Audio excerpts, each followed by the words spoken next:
kids were selling this stuff. A 9-year-old girl was sold me some. The users of crack aren't its only victims.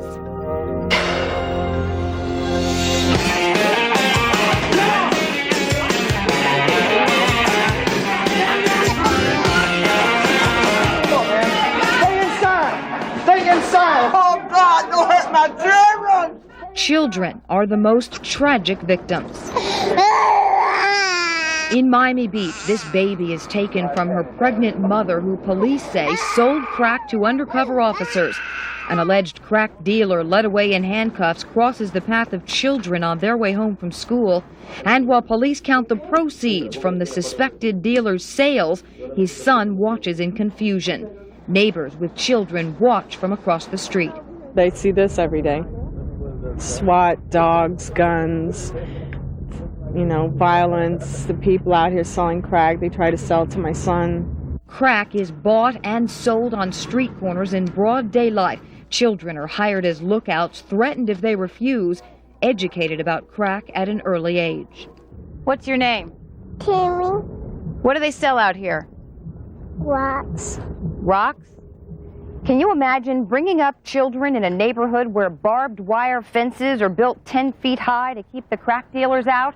Parents feel guilty raising families here, and the elderly are living out their final years in fear rather than the peace and quiet they'd hoped for in retirement.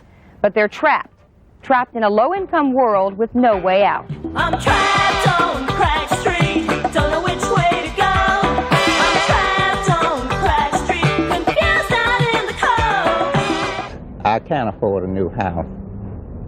I can't afford to leave the neighborhood.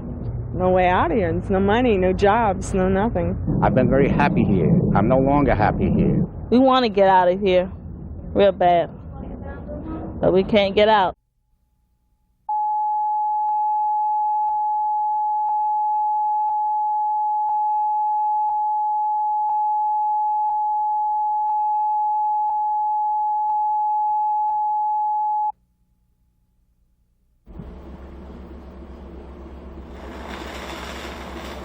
It's scary because my children are trapped too.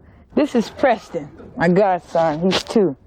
I don't want him to be afraid. I don't want him to be trapped living in a place like this. It's a place in West Broward where Vanessa Terry and her children see more than their share of violence. I can look out the window and see people selling drugs. I might see somebody running through the apartments with a gun in their hand. Big guns, not little guns. They don't tote little guns no more. They tote big guns. If money dropped in my hand right now, I wouldn't hesitate. I'll leave everything there and go. Go! It is not an isolated problem. In Miami Beach, police respond to a landlord's complaint that a tenant is dealing crack.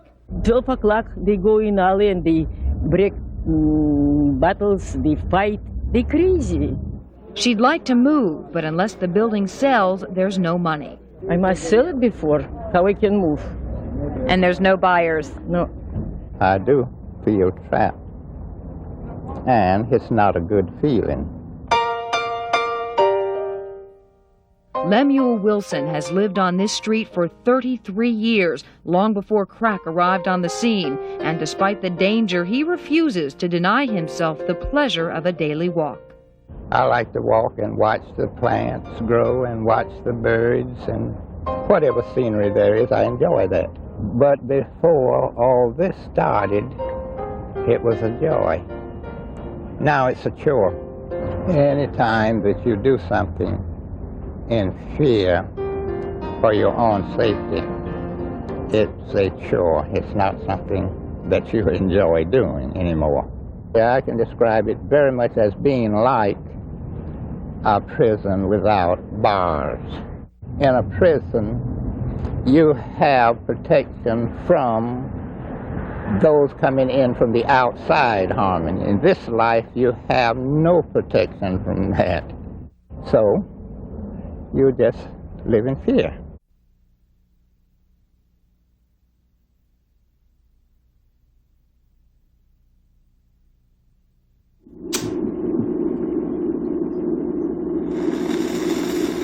This drug thing has gotten to be very bad, and innocent people losing their life because of it, and my daughter was for one. Betty Lewis's daughter Shirley was an innocent victim, struck by a stray bullet from a crack deal gone bad. Shirley died instantly, leaving her 10-month-old son an orphan. Jarvis is 2 now, being raised by his grandmother, who he thinks is his mother. When he get older, how am I going to explain this to him? How will he react towards this?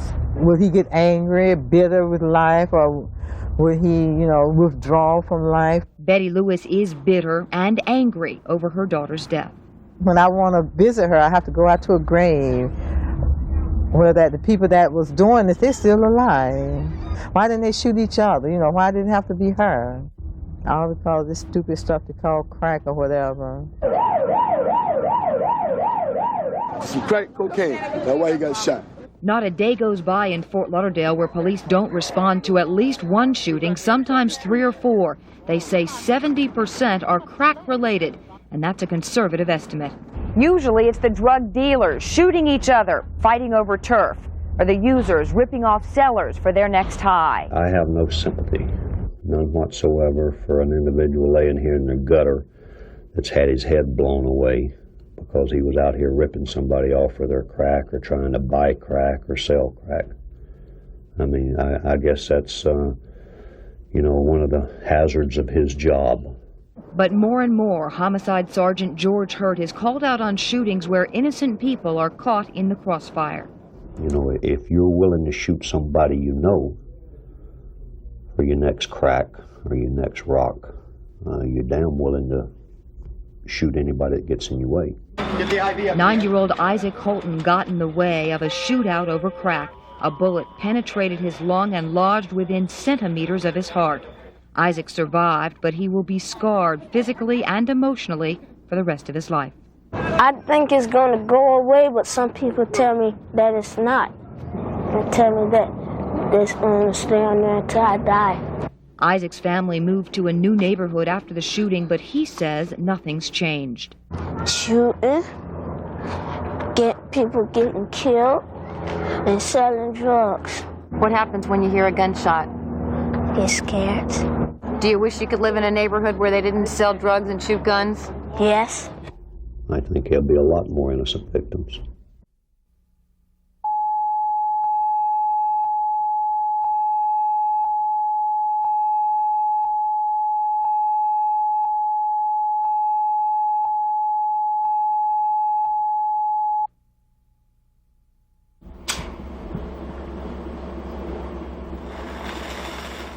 Crack is destroying communities.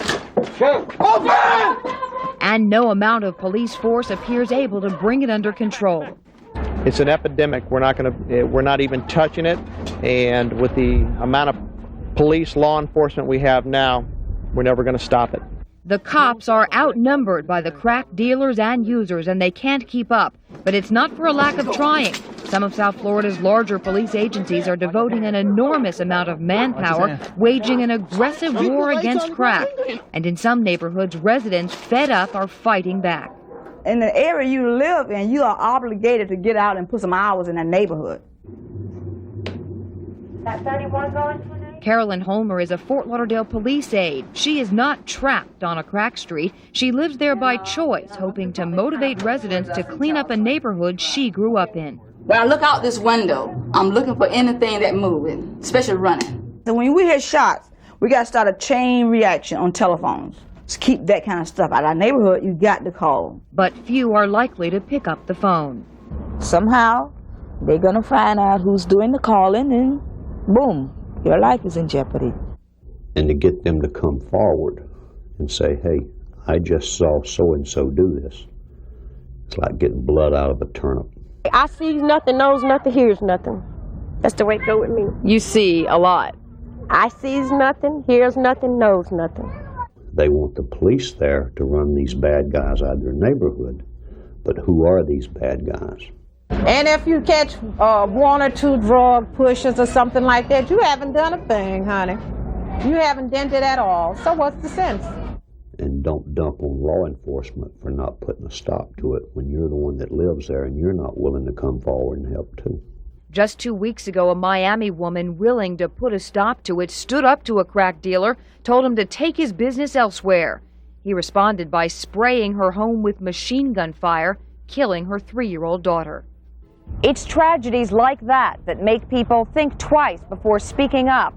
They've become resigned to a life on Crack Street, a life with little to look forward to. Living under conditions that are so undesirable, you have no incentive to do anything. You know, I come from the gas out, I don't afraid. Somebody want to kill me, kill me. I don't care.